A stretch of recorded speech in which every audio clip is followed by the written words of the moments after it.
市民新声，大家来听。大家好，我是秦碧纯，欢迎再次收看《市民新声》节目。今仔日呢，要甲大家做伙来关心的议题是台南400年。讲到这个迎接400年呢，台南成为台湾上早的城市，这是非常特殊又阁有意义的。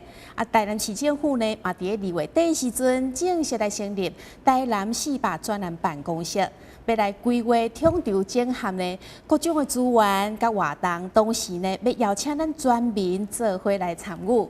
所以呢，这台南400年到底具有啥物款的意义？咱要安怎透过台南400年来迎接更加好的一个后一个100年呢？今仔日咱就邀请到4位贵宾到咱节目当中，甲咱做伙来关心，即马为大家来做一个介绍。首先，咱来欢迎的是台南市政府叶哲山副市长。主持人、各位观众朋友，大家好。好，非常欢迎。接下来邀请的这位呢是成功大学建筑系的名誉教授傅朝清老师。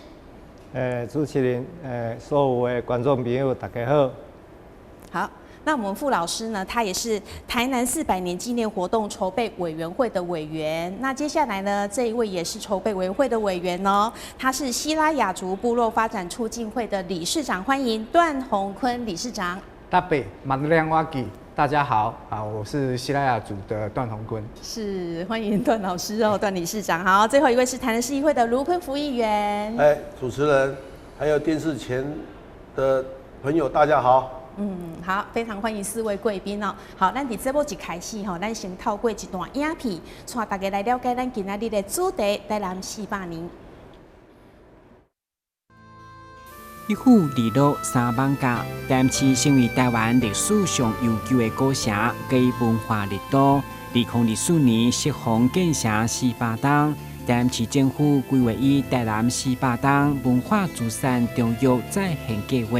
以及台南400冬文化大典作为2024年纪念活动。不过，对着建城庆祝等研发，各界意见无同。台成功文化协会理事长陈昭明讲，1624年只是建城开始，不应该按这开始算，应该对1634年完工起算。而且台成功打败荷兰人以后，1661年伫普罗民州城现在赤坎楼建立升天府，这是台南正式设府，也是值得纪念的日子。台湾历史博物馆副研究员谢文成则表示，荷兰人伫1624年到台南安平以后，开始兴建热兰遮城，开始是台湾本岛第一座西式要塞建筑。伫这之前，中国、日本拢有人到台湾，嘛建有丰富性建筑，但并不是碉堡。如果强调建城400周年，可能有人会认为是对市民者的角度看待，呼吁更较侪生活伫这个土地原住民。另外，前民进党立委林乐水嘛批评台南市长黄伟哲讲，市长伫举办庆祝荷兰人建城台南400冬，并邀请荷兰来共襄盛举甘蔗。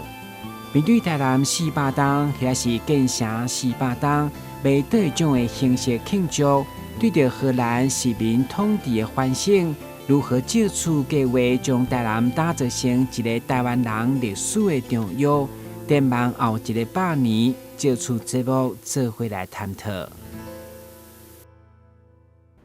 台南400年呢，到底有啥物款的意义？对咱有啥物款的重要性呢？咱节目一开始先来听看4位贵宾的看法。咱首先来请副市长。是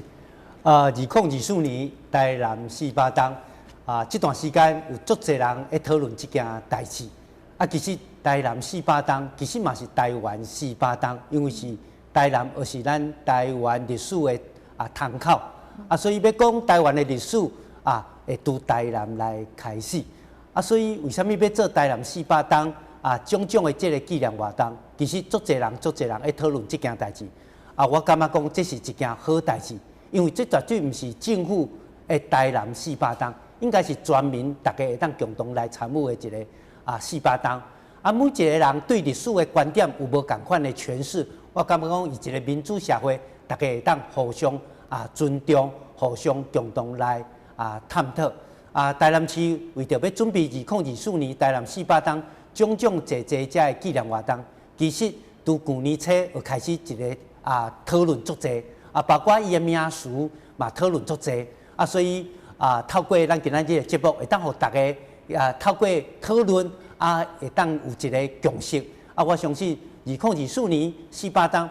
毋是讲是一个庆祝，也是讲一个建成即个活动，伊更加是对过去的一个反省，也是讲对现代的一个思考，包括对未来有啥物前瞻的想法，对即个城市、对老百姓更加好的一个方向，大家共同来努力安尼。无毋对吼，这台南400年确实毋只本来刚刚是讲吼，咱台南市政府的400年，是咱全民所有民众的400年啦吼。好，咱接下来请傅老师。这个2024年这个活动吼，其实头拄仔咱副市长有咧讲哦，即摆已经引起全国所有人的注意啦。我想这是，敢若这点咱就已经成功啊，伫咱咧行销台南市来讲已经成功啊。当然，这个2024哦，这个年代哦，咱回顾1624，其实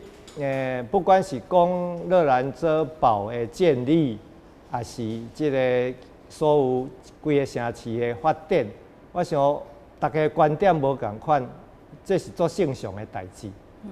对我来讲吼，其实我伫10当前就提出了，从1624到2024，其实会变做咱一个台南市的发展足重要一个指标啦。是安怎讲呢？因为这1624到2024 400档，但是这个2024唔是一个结束，伊是另外一个开始。所以咱会当利用这个关键的时刻来反省咱过去的发展，而且对我来讲，更较重要的就是讲，咱要安怎站在2024，佮看未来的400档台湾、台南会变做什么款的城市，这个代志对我来讲是愈较重要。当然，另外一点就是讲，1624是台湾还是台南第一摆，互全世界看到台湾。所以我嘛希望讲，2024这个活动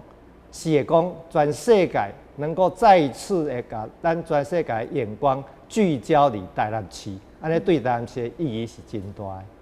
谢谢傅老师。那我们也听看段理事长的看法。大家好。这个台南400档的这个活动吼，当然徛伫阮原住民的这个立场看，尤其是阮市也是台南上原始的这个原住民族当开始的时阵，当然大家讲是叫建成400档啦，毋过大家要了解就是讲台湾的历史永远是一个殖民统治，永远是大族群用文字去做诠释的，毋是原住民家己写。所以其实阮来当透过这400档的这个活动内底啦，去重新来解构咱台南这个所在的历史来建立原住民家己的一个主体的诠释，互台南这片土地的人都包括全台湾的人，会当真正认识这批真正伫住伫台南这片土地的原住民族是安怎伫遮生活的啦，所以这就谈到咱傅老师都和咱副市长讲着讲，其实这个活动内底，咱毋是要去用一种庆祝的心态去看，是爱用一种反思都去教育咱民众。都来重新来尊重这个原住民族安尼呢，这个活动也都较有意义啦对，好，谢谢。那我们再来也听听看在地的议员卢坤福议员的看法。主持人、各位来宾，大家好400档这个活动其实现主持莫讲全国，阮地方真正是足大的期待。是地方的乡亲有咧我欢迎，伊讲议员，恁安尼400档一个预算开1亿外，佮要甲电话连做伙爱5亿外到6亿外，你毋通昙花一现的，毋通烟火棒棒的，我来走，大家拢袂记你讲是安平是台湾的上界早的发源地。伊嘛讲有地方人咧因咧讲地方的故事爱互全国，包括一寡国际性的好朋友入来了解。你像做16岁，做16岁是安平开始，啊，中西时吼安平有6个角头，这6个角头当时时分别拢足侪拢伫码头咧上班，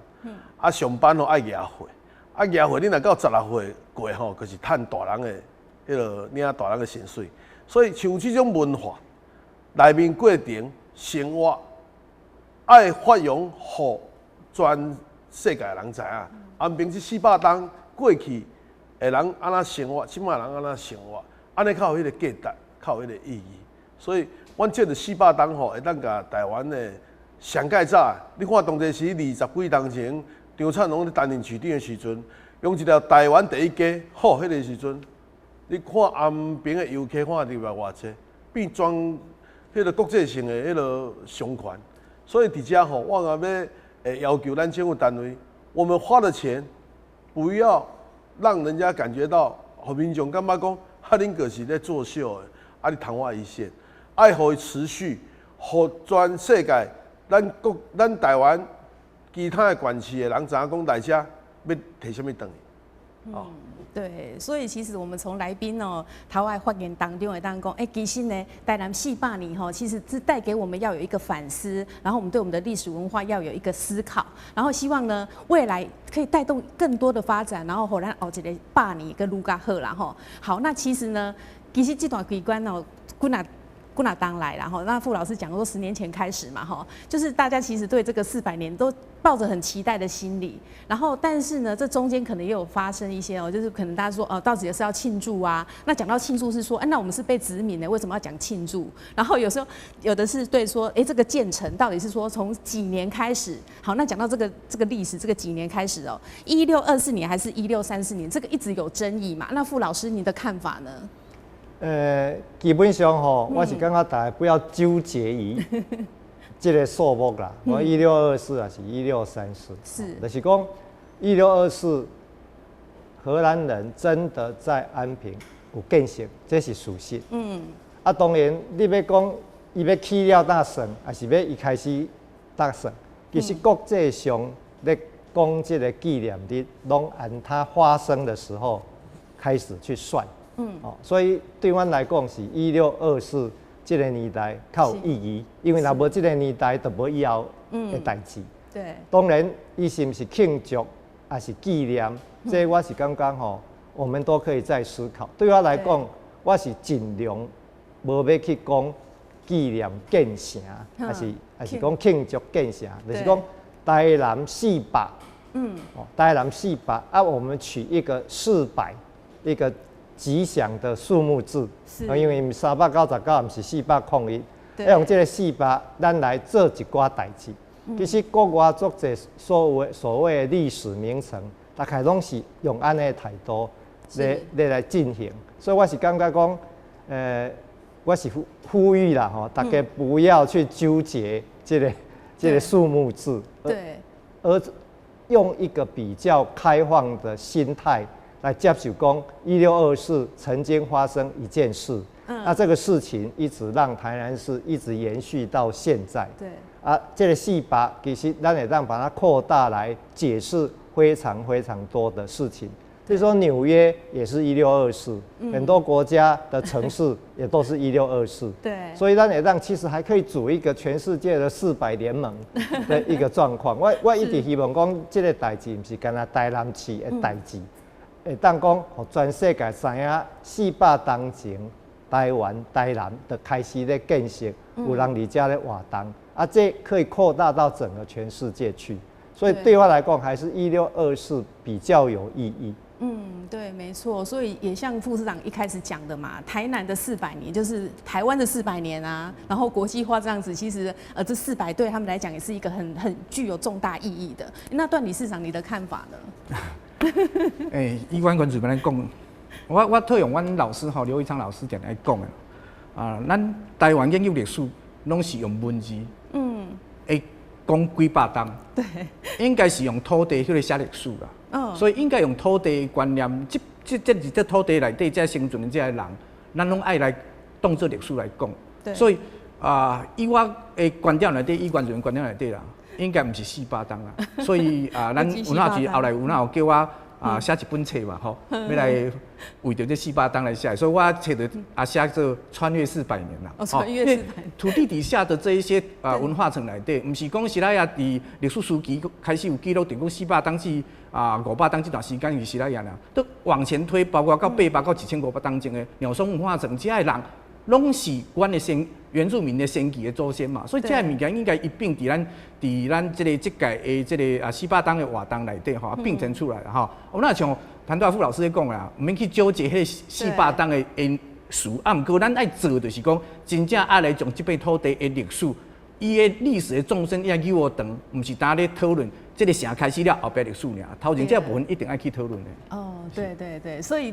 段理事长也是觉得说，我们不要纠结在说这400年怎么算起的。好，那更早之前800年、1000多年，哇，这个原住民就已经在这边，在这个土地落脚了哦。那这些历史，我们就是可以，其实是可以趁着这个台南400。对不对？我们好好的来把它研究一下，然后看能不能把它做一个归纳、一个统筹，对不对？好，那副市长就刚也讲两位老师啊都讲了，就是说我们可能不要去纠结这些年，然后庆祝啦、纪念这个好像都不用。所以台南成立这个专案办公室，也叫台南400专案办公室，没有庆祝，也没有纪念，也没有年，对不对？好，那这个部分请副市长。其实台南400当然大家拢会讲，为什么是1624开始啦吼？拄好傅老师嘛有讲过啊吼，大家不要那么的纠结。是。其实一开始大家的思考是讲，过去咱遮要无讲正式有一个政权，而且统治的时阵，其实遮有原住民啊。原住民的时阵，其实有啥？有汉人啊，有遮海贼啦，而且做我拢讲，这过去就是自由贸易港，因为无人管嘛吼。不过1624年荷兰人来了后，伊开始以遮这个建筑热然遮堡，也是讲有遮固定的设施，以遮开始的时阵，咱这个所在变一个是东亚经贸的一个转运站，非常重要的一个转运点，所以跟国际的连结就越来越紧密。所以就是讲，咱以迄个时阵，到1624年，其实。咱就是投入一个大航海时代，咱就是这个世界内底扮演一个非常重要的一个角色。从这个角色开始了，你看，咱就有用咱的阿弟的文字，荷兰人用罗马拼音做希腊雅的这个文字，开始写咱阿弟这块土地历史。这就是咱讲信史的开始安尼吼。所以为什么用1624年，其实是有这个原因，不是定定讲纠结在那个城那个。点而已啦吼，所以我感觉讲杜阿富老师讲啊真好，所以是希望家用无共款的视角去思考这件代志。更加重要是讲400当，咱这400当来人到底以这块土地发生到什么代志？甚至拄段理事长讲400当以前咧，咱拢会当利用这个时间点，去思考。所以思考不是这400当尔，是400当以后、400当以前。这个部分，咱拢会当去思考，提出咱个的见解，总是希望咱的未来是愈来愈好安尼吼。对，好，所以刚刚副市长有讲到嘛，就是1624年，然后我们进入一个大航海的时代，对吧？所以迄个时阵，其实我们被荷兰殖民统治嘛，但是就是有一个部分，就是说前立委林濁水他有说到，荷兰总理啊，他为了这个奴隶制度历史来道歉但是我们的那个被人家殖民，然后为什么我们活动要找荷兰来参加？所以这个部分其实会有一些民众有这个疑虑啦。那我们也来谈一下好不好？是，咱讲真正，咱若要道歉是爱咱的原住民道歉，因为这个过程汉人来、荷兰人来、日本人来，无管款的族群来到这块土地，因用因的优势，这个权利会去。破坏到咱原地带这个原住民，多少绝对拢有安尼的代志。所以咱若真正要道歉，其实是爱向咱的原住民来道歉。不过咱会当看到讲，过去咱殖民的这个族群，你也看到这个时阵，其实因拢是啥？因拢是非常重视人权、重视民主、守护这种人类的普世价值的这个国家，不管是荷兰也好，不管是日本人也好。所以咱照讲，咱应该是讲，咱这个国际社会是咱大家分享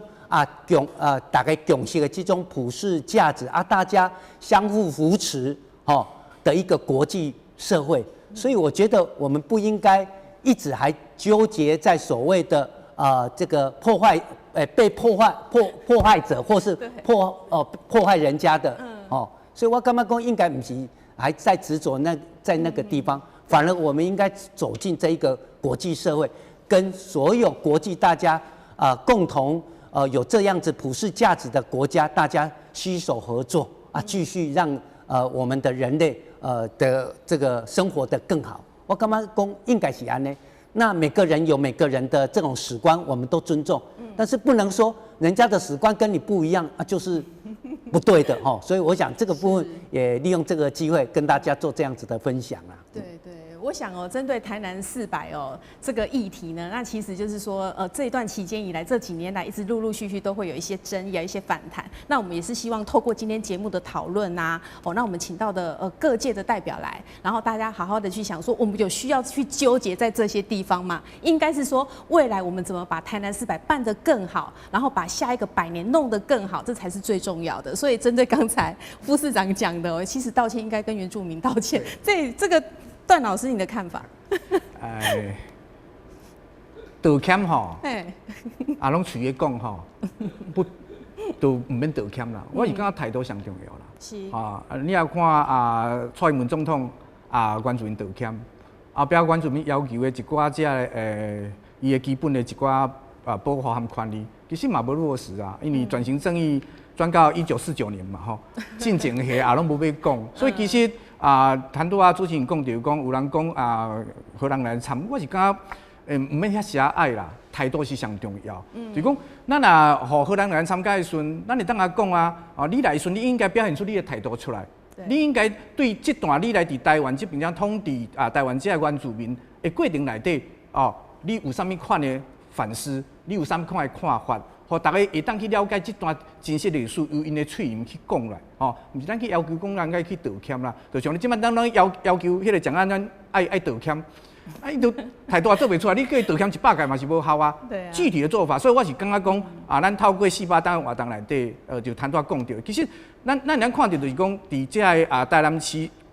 各所在写一寡这文字去诠释比如讲咱热兰遮城。热兰遮堡这边在建成的历史的过程，都和地形讲相关的文字，会伫互民众去看，也是讲在教育内底啦。其实拢无原住民的观点嘛，所以你应该是要改变伫48档内底，将这2个不同的看法并存。我听讲你们的建成开始是我们颠沛流离的开始对不对？所以你应该是伫热兰遮城这个相关的解说内底，会当都并存做伙，就是讲，互民众了解，原住民伫这段时间是受到压迫的，伊是安怎去度过这段时间呢？都包括地形讲的部分，因为咱菲律宾，伊以前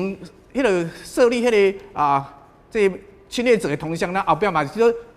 同样立一个他们原住民的这个英雄人物的铜像，就是讲历史的并存，互民众会当做去看。我若袂讲做要求讲，你迄以前殖民统治者爱玩道歉，物件拢卡掉，地形讲来扭掉，毋免那就并存就会使。互后代囝孙会当共同来看这段历史，是有2种历史的观点，2种的角度，安尼大家较有真正建立咱咧讲的讲叫做多元文化的思考和尊重包容啦安尼咱这个城市唔但当共荣共好。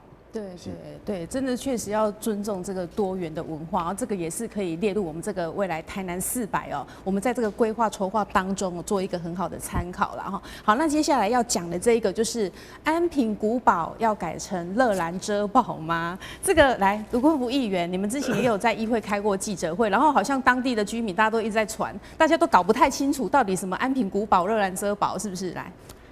乐兰遮堡，我都头一遍听啦。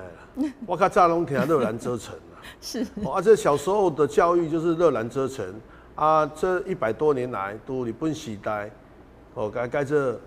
安平古堡所以在地足侪一寡乡亲人拢伫遐生长，伫遐生活。对。主持人来讲，恁兜就是住伫安平古堡的东边，恁兜住伫安平古堡的西边，是。就是很直接的融入我们的生活。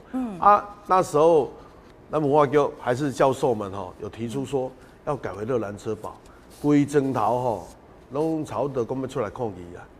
讲那如果改这乐兰遮堡以后我不要叫呢唔知乐兰遮堡就是安平古堡，就是很陌生的那种感觉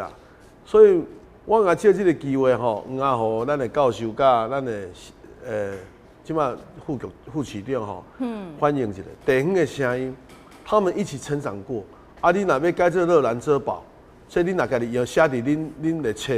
历史的册内底不要紧，可是你要把所有的民间的通俗的一些用语改为乐兰遮保，地方绝对袂当接受。好啊。既然既然这处吼是要用四百当建成400年吼作为号召的一个活动的一个名词吼，四百当就是什么？安平古堡嘛，安平嘛，安平的树甲人文吼，我希望这些元素一定要多加投入啊，不是要加写讲它是什么时候建成啊？建成怎么样？我希望是这个活动。是要融入所有里面的生活。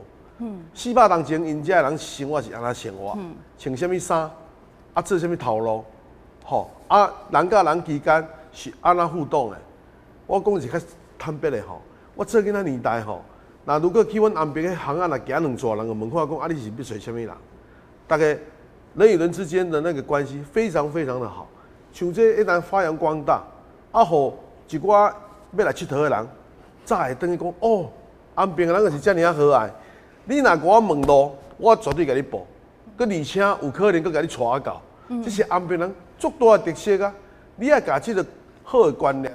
好的人文，把它发扬，互较侪人知影讲安平这个所在虽然是小，虽然是早古，可是他们所留下来的后代的那种感觉都是非常好的一些人文。这是我家己认为的啦。我希望讲，我嘛借着今仔日这个400当的，开遐尔济钱，上届无嘛安平人全世界知影讲，台湾有这个安平，有这个遮好的所在。对，没错，就是要趁这个机会，让我们台南的那个一些观光啊，什么各种发展都会更好啦，吼。对，好，那我们刚刚讲到这个乐兰遮保，然后其实之前那个文化部长也有出来讲，也有出来澄清，他说这个传闻啊，外界说乐兰遮保要就是变成要取代安平古堡，对不对？那很多人都说其实它是误解，它只是说其中里面的两个古迹部分要更名，但是安平古堡不会更名。但是因为这方面的消息不是那么的多，所以很多民众听到了都以为要改啦。所以这个部分我们要请教那个傅朝清老师，他最清楚了。我们请傅老师来跟大家说明。这个安平古堡和乐兰遮保这个名称的问题吼，其实是一个足大的误解啦。对。就是讲，如果简单的讲啦吼，咱先讲即马这个结果，这个结果就是讲，安平有一个安平古堡园区，安平古堡园区内底有一个较早荷兰人起的堡，叫做乐兰遮堡。这款讲法其实是完全拢无变，从较早到即马拢无变。是安那会甲这个本来大家叫乐兰遮城。改做乐兰遮保，其实当初时战后，咱甲这个所在改做安平古堡，这个代志其实就是讲，咱已经认定这是一个堡，唔是一个城。所以乐兰遮，咱过去咧讲的乐兰遮城，伊是英文叫做 fort，fort 其实都唔是城，是堡。是一个城堡，不是城堡，是一个堡垒。所以这摆文化部是因为针对这个古迹的部分，因为大家过去拢一个误解，所以这个误解咱就会甲安平古堡顶悬迄个瞭望塔误解是荷兰人起的。咱的邮票，咱就拢用唔对，迄个用唔对，所以迄阵咱文化部咱开会讲，安尼咱应该。甲这个乐兰遮保正名，因为伊本来全世界名称就是堡啦，这款物就是叫做堡。但是文化部并无讲要把安平古堡改做乐兰遮保，是完全无这个代志。就是讲上简单来讲，就是讲规个安平古堡原来是安平古堡，内底有一寡过去荷兰人起的遗迹，迄个遗迹伊的正确的讲法是堡。堡垒，所以甲改做乐兰遮保。所以民间要用乐兰，民间要用安平古堡，这个代志无绝对袂讲政府去甲讲要改做热兰遮堡。我想这是一个误解啦。但是文化部也解说，足侪学者出来解说，我想这个代志应该是可以到目前为止，应该是讲渐渐理清楚了。就是名称其实没有变，我们只是把过去被误称的热兰遮城改做正统的叫热兰遮堡。对，所以傅老师讲得很清楚了哈，因为大家都可能消息来源不是很正确啊，有些乱传，然后就一直开始骂啊，讲啊你开始在搞我的安平古堡啊，不叫做安平古堡，那我算安平古堡了哈，所以会听到这样的声音。所以我们今天透过节目也请老师来跟大家做了说明。可是刚刚老师你有讲到说，其实里面有一个瞭望台，我们知道说那个好像后来建的还不到50年嘛，然后大家都把它当古迹，对不对？迄个塔是台南市民国64年左右举办迄个观光年，迄阵甲一个日本时代的瞭望塔改做即马即个型啦。因为足侪人拢误解讲迄是荷兰人起的，其实毋是。所以连我们咱的邮票写热兰遮城但是用迄个瞭望塔。当然，迄个瞭望塔是安平古堡，但是咱咧讲的热兰遮城是边啊遐墙和遐遗迹这个代志。所以应该是爱适度的把它厘清。厘清要做我家己本身的伫迄个安平古堡内底听到外地来的导游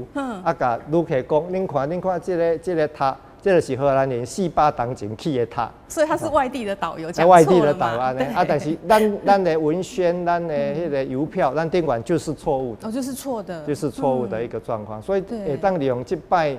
咱若咧举办台南400，把这件事情弄得更清楚我感觉这是做好的代志。副市长，那这个部分有办法去做，因为可能要很多钱，对不对？其实这大家都讲，这其实是一种历史教育过去有当时以讹传讹，也是讲时间拖一个久大家反而把错的认为是对的所以拄如果有议员关心的、地方关心的，有影观光景点，而是安平古堡，这拢无问题。主要改变的是讲伊的国定古迹。伊个原来叫台湾城残基，进咱证明叫迄个热兰遮堡，大概是安尼。那咱迄个意在京城，其实伊个古迹的名称叫这个二坤生炮台小港安尼所以这个部分其实大家了解清楚，袂有困扰安尼就对啦所以我感觉讲，这就是讲透过这届400当这个机会利用这个机会，大家拢真关心这历史文化。关心这古迹的时阵，咱若对的历史教育好来教咱的下一代，互大家有正确的这历史教育，我相信这嘛是咱400当一个非常重要的一个目的安尼。对，所以刚才呢，我们已经针对有一些民众的疑虑有一些问题的话，我们都做了厘清有澄清的，然后有些部分我们就不需要去纠结嘛。好，那接下来我们要讨论的是说，今年台南400年2024这边来呀，咱大家都很期待呀，也希望它办得很好，地方方面也是希望说能够透过台南400年，让我们更加有发展。所以台南400年到底有筹划了哪些？目前有哪些活动？我们就请副市长跟大家说明，好不好？这个台南400当，其实伊的活动内容非常的多。阮希望讲每一个活动，拢会当看到这个城市的历史，甚至讲看到这个城市未来安尼啦譬如讲咱这届市府各局处因为这个400当唔仅是文化局的工作，其实各局处参这个城市关系拢足密切。比如讲，咱都发局，伊会利用这个机会咱台南这400当有关都市的发展甲变化，因会做一个展览，互大家来认识文化局伊嘛会针对大家较关心的历史文化的部分，伊嘛有一个文化的大展。另外是讲，因为咱台南有几个国家级的这个博物馆，你想讲文学馆，伊会做一个文学性的物件，像台南、像台湾有关系这个文学性的这个展览。另外讲，咱台湾历史博物馆，伊会做一个以东亚为主的这个展览，就是咱讲大航海时代这个东亚转运站主要这个贸易的一个展览另外，咱伫南科有一个史前的博物馆，这个史前的博物馆，伊嘛会做着讲400当以前呢，到底这个土地有啥物生活人类较生活伊嘛会做一个南岛语族的一个展览吼。啊，你就讲以咱的迄个美学馆内底，伊嘛针对核政大战，透过史料研究，伊请艺术家画出这个史诗化，吼，模拟当时候迄个核政的这个战争的海战的场景，有一个真大的一个展览。像咱台南美术馆，咱嘛用昆生，因为过去咱遮是昆生沙洲，伊嘛用昆生做一个有关的一个展览。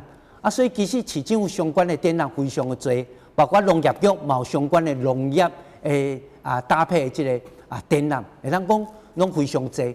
这个展览内底其实伊会用较现代化、科技化的物件来做展现安尼吼。所以这就是讲咱政府参包括中央部会，遮拢有寡合作希望四八党有这遮的这个无共款的展览较活动来展现，互大家会当了解。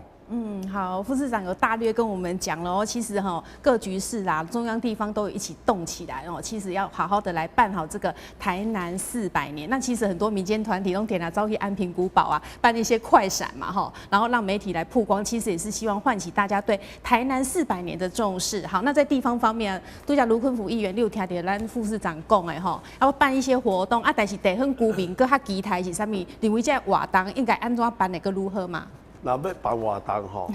一定爱甲地方结合吧。是。像讲妈祖经，它本身它在办活动，第一点，他们经费不是很多，而且在办的过程中很多的一些内面有一寡委员嘛，甲一寡信徒拢共同出来参与，免互台南市政府安尼遮辛苦。所以我来讲，恁个会当就地取鸟。活动地方的风俗、人文、地理、经济，大家拢了解。所以，因若你办活动，咱甲挂一个名，你讲你个爱特别，你甲记得，你用上面指导说，咱400当前是安那样，你妈祖经，你个负责讲办安那。人办啊绝对也是足好嘛。所以，伫地方的文化内面咱政府单位无足大了解，地方才是真正了解。我甲听阮公阮姐阮爸遐咧讲一寡故事，主要故事来当做是话剧，当做是你看六角头庙，地方若是办活动，甲所有遮游客带去六角头遐说一日啦，讲一寡故事互因听，互因知影地方的文化。较早安平的进前前身叫做大园嘛，为什么有安平这两个字啊？地仙公伫遮登陆的嘛，纪念着伊的故乡安平镇嘛。这个很多人知道吗？不知道。你若是咱六角头的大庙，每一间庙拢有伊的故事，甲所有遮游客，甲所有活动的人，好朋友要参加的人，带去说一日啦。由地方的人来做导游，迄是咪做好？那如果真正要人文红了解400党，安尼是上介好，会当融入本身社区里面的生活。安尼是毋是？迄个活动，迄个甲你讲，地底后面开足侪钱啊。佮会当事半功倍，来遮佚佗的人会当载物件转去，甲安平的一寡文化故事，甲过去遮生活的种种，拢甲载转去。你说多好？对，所以活动就是说，希望可以结合在地，这个也是非常重要的，非常重要。你底下展览，什么人要看？好，对，好，这个意见就带回去跟我们补充一下。好，其实，所以咱有特别有编一条经费，叫全民提案。希望讲坐遮，不管是遮公庙、社团等等，大家对台南400党拢有足侪无共款的想法。因为政府想到也是有局限。是。所以我拄来讲，台南400党是咱全民大家共有的一个400党。所以像讲寺庙啦，也是讲遮的社团啦，大家对台南400党感觉讲，会当做一个啥物活动，真有意义。我感觉讲，这个部分就是讲政府拢会当全力来大家支持安尼。这就是有一个全民提案的一个计划啦。所以到时阵希望讲大家做伙来参与安尼。这真的很不错哎，所以我们所有的民众大家都可以来提案就对了。哎，对啊，把你们自己的意见想法，你看像刚才卢议员所讲的哦，当然希望更结合在地。那这样的话，你透过提案，那我们市政府来参考，把我们的400年办得更好。那当然，今天我们现场来了2位筹备委员会的委员嘛，我们要听听看他们对于这个活动应该怎么办啊，怎么结合各项资源会办得更好，来听听他们的看法。那我们先请傅老师。这个就我作为一个筹备委员啦，吼，其实，我比较期待的，是讲办这个活动，不管办一个活动还是办10个活动，第一就是讲我们不要失焦，咱是台南400，所以如果过度失焦，可能效果会较歹。对。第二就是讲吼，所有活动都要扣着台南400，比如咱去争取这个灯会啊，咱去争取设计展啊，争取足者经费来办活动。但是老百姓可能会问讲，啊，台南400的灯会跟普通的灯会有啥物无共款？对啊。所以这个重点，这个焦点可能不能失焦，这个一定足重要。所以你筹备委员会我嘛讲足侪解，其实咱唔免讲，爱有足侪的活动，咱要集中火力，然后把它办得好。其实不是要量多，而是我们要把那个焦点扣得非常的准。第二，我嘛一再呼吁的，就是讲吼，咱台南400这个活动一定要全民参与。除了讲头拄仔议员咧讲地方适度的参与之外，就是讲咱若办活动，市民无爱来参与，咱等于开这个钱是无路用的。对啊。所以就是讲，这个安怎互老百姓、全民、所有的市民，比如讲咱伫台南的中西区办，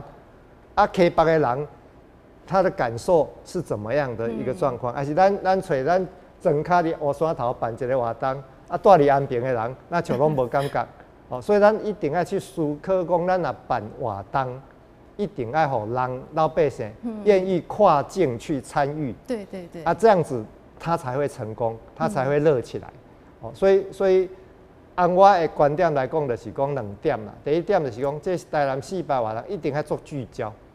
第二就是讲，一定要想办法设计出大家愿意跨境去参与。那这个活动才会变成是大家去参与的一件事情，啊，无会变做讲社区型的代志，安尼其实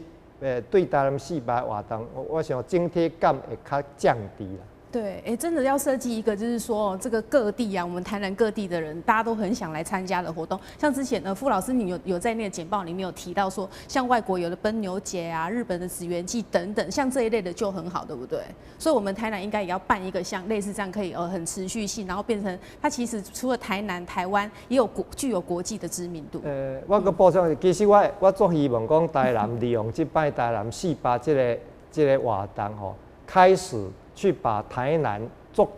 分散，节庆还是艺术季，甲结合。咱台南吼按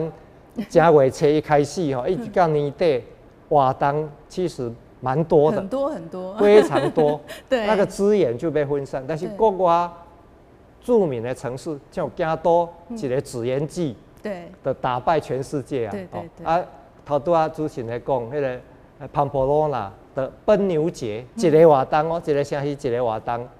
但是甲所有的代志拢整合。爱丁堡艺术季一档一个活动，它可以整合。当然，还有其他的活动，但它有一个大型的活动，其实是把所有的资源整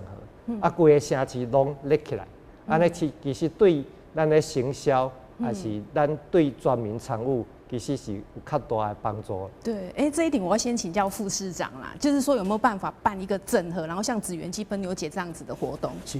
啊，其实市政府嘛是有对这方面吼，开始有这个整合有寡的思考对啦吼。啊，拄我先回应伊讲傅老师讲的，有想讲咱即届争取到台湾灯会啊，台湾灯会其实逐档伊无共款的管区的展览啊，当然大家拢好看足欢喜的，人拢真侪。啊，不过咱7、8档的台湾灯会到底是参其他城市办的台湾灯有啥物无共款？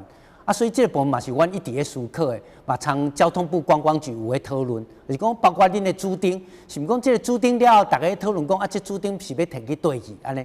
为一直无法度找一个较好的所在。所以咱真是希望讲，这个主丁未来嘛会当当做留落来，互咱做台南400档的一个类似文化地标安尼吼。所以希望讲未来因的主丁会到朝这方面去做这个设计。像讲咱足侪这个台湾灯会有寡无共款主题的部分，咱嘛希望讲，比如讲这个主题，这个区域会当用咱的文学做一个主题，参艺术的物件去做一个结合安尼吼。卖互感觉讲这是打水尔安尼吼对吼。咱是一个移民的社会，所以有寡的灯要安怎从移民的文化要安怎做一个结合等等安尼。所以我想这届台湾灯会嘛会特别去强调跟台南文化从400档相关的这个连结安尼啦。是好。那段理事长，你本身也是筹备委员会的委员嘛？吼，那就台南400年这个活动，你的建议是怎样？好，我以唔免用关主任观点，用咱周边委员的观点来看为佳啦。我来呼应谈到咱议员和傅老师的讲法啦。是。就是讲我用两个角度来讲，第一就是讲，要互咱市民的参与度会当悬，都含外口人来参与会当悬，这来做思考。是。第二就是讲，咱办这活动当然是爱有人来肯定，咱常常拢讲咱做甲老官强，嫌甲老烂。就是无去注意到一个点，所以为这两个观点来讲，第一就是讲，免咱会当互内外的人、在地的人、外口的人来参加咱这个活动，其实就是爱去注意到咱地方文化的主体性。就是很多咱卢员讲的，咱一定爱将这文化的物件好好去做在地观点，会当去伫这个活动内底诠释。伊会去受到尊重，伊会去参与。外口人来看的时阵，伊会感觉讲，台南市可能无共，因为咱去强调出迄个什么小异，大同小异嘛。咱的台湾文化介绍拢是有共，不过咱台南市有迄个含咱特别差异性的物件，咱强调出来。小异出来的时候，咱就是有这个活动有介大的特色啊。所以都回到阮这个族群来讲，就是讲，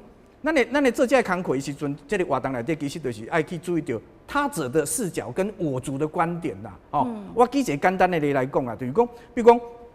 伊阮遐大概，咱看到册顶管写的，也是讲迄个外口的讲，阮迄赛跑活动也叫招标。阮前细汉伫部落大汉，我毋免讲招标呀，我讲招项，和阮仪式有相关的，阮的母语叫做是问，所以都爱互在地人去讲这物件。原来含北部、含中部遐赛跑活动是无共，伊毋是叫做招标，叫做招项。就像谈到卢议员讲的遐，将安平的在地文化好好去强调出来。所以这个活动内底爱互民众去感受到讲，这毋是政府官员去规划活动，这毋是学者去建议研究的活动，是咱台南市民共同参与，用我在地观点、在地文化去创造出来一个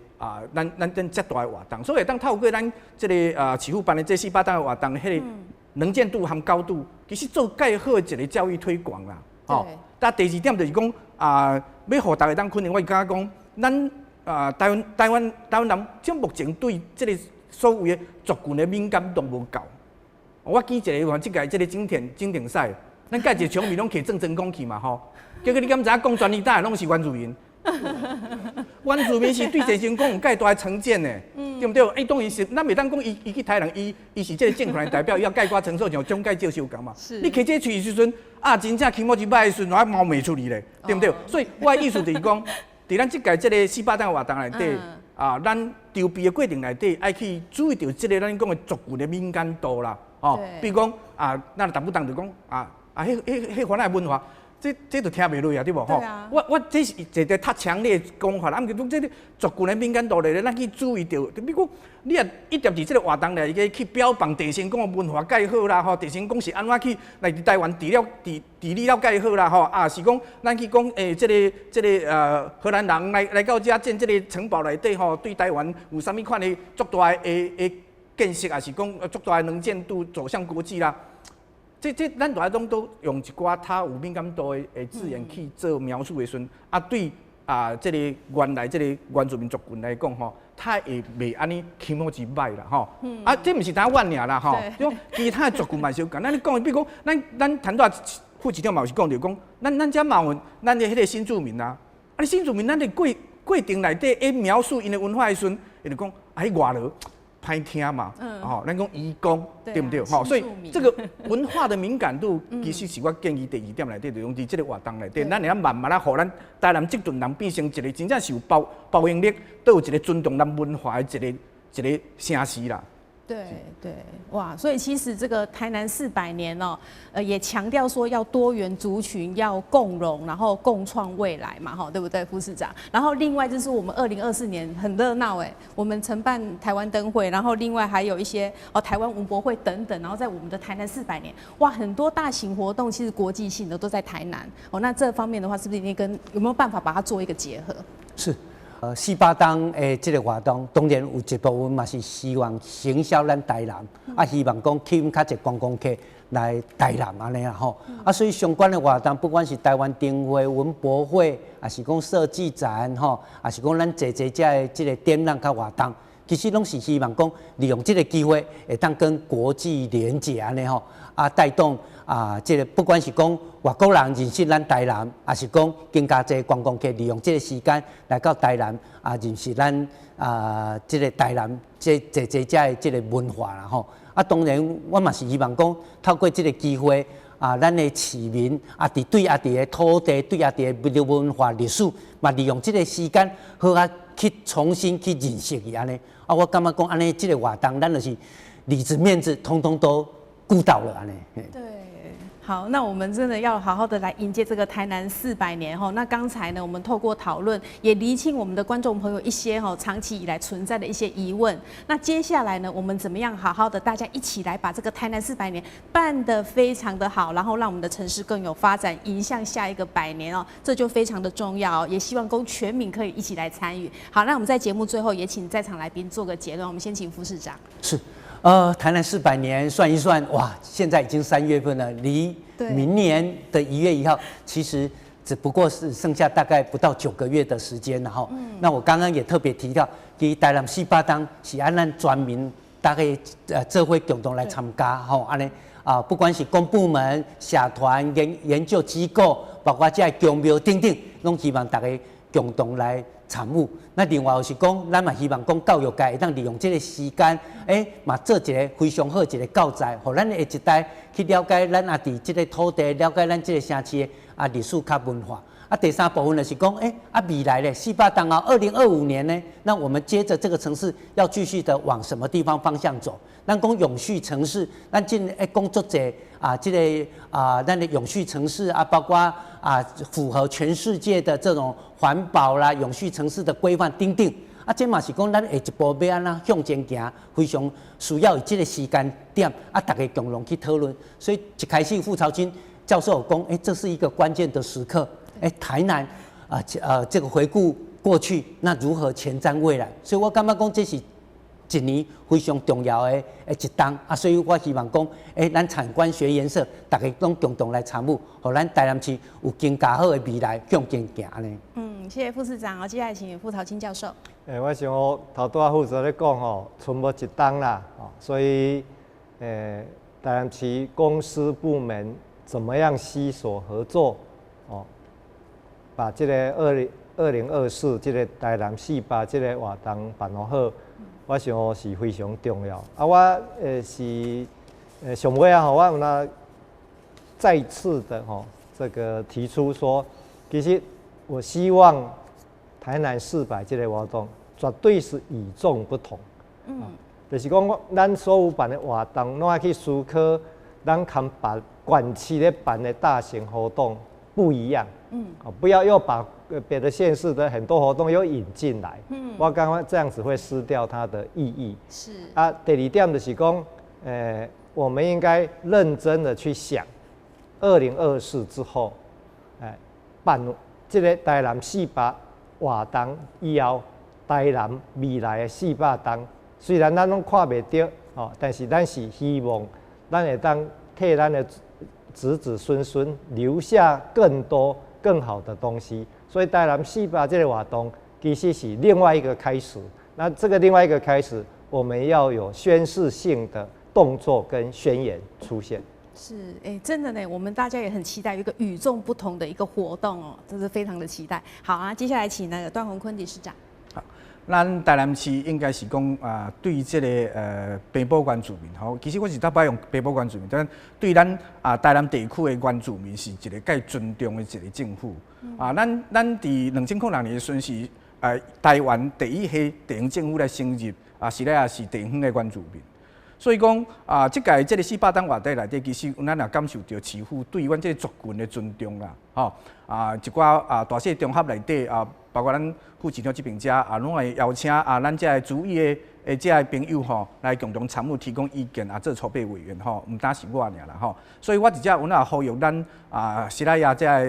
族人吼，包括咱洪雅族的，包括咱达布隆的吼，这台南关这原住民族都后来带来伫咱台南市这即马目前有身份的原住民族会当透过即个活动内底呈现家己的即个族群的主体性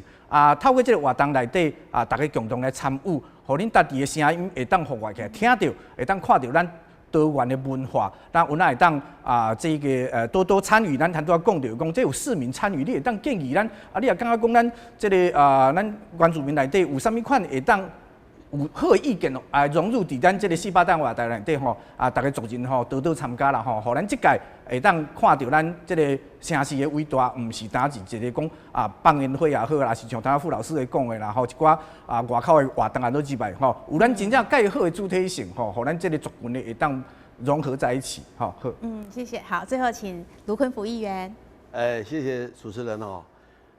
400档的即个活动吼，业外。我甲所了解以外的预算，乡亲嘛一直咧甲我反映，包括阮这民意代表嘛一直想要求，就是不要昙花一现。400档的活动办的，毋通讲办了3个月还阁袂记你有一个400档啊。我希望讲要互游客无关市的，一寡游客来到台南市了，今仔日来玩转去，会当炸物件转去。未来阁想要来遮，安尼个代表咱办即个活动成功啊！那今仔日离开了，人讲你去安平创啥物？你去台南创啥物？毋知影，你去遐佚佗，你敢有炸着啥物物件转来？无咧，没有什么回响回应咧。安尼吼，即个活动拄啊加，所以阮伫遮要求政府单位你要把好的文化给推展出去，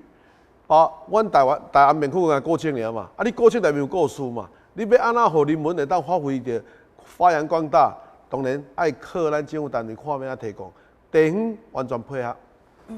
好，谢谢4位来宾。好，咱台南400档呢是咱全部民众的400档，所以希望咱全部民众都会当做伙来参与，提供你的意见，互咱的台南400档呢办了更加好。再次感谢现场4位贵宾，谢谢你们。那么感谢观众朋友的收看，市民时下节目伫遮过一段落，咱再会。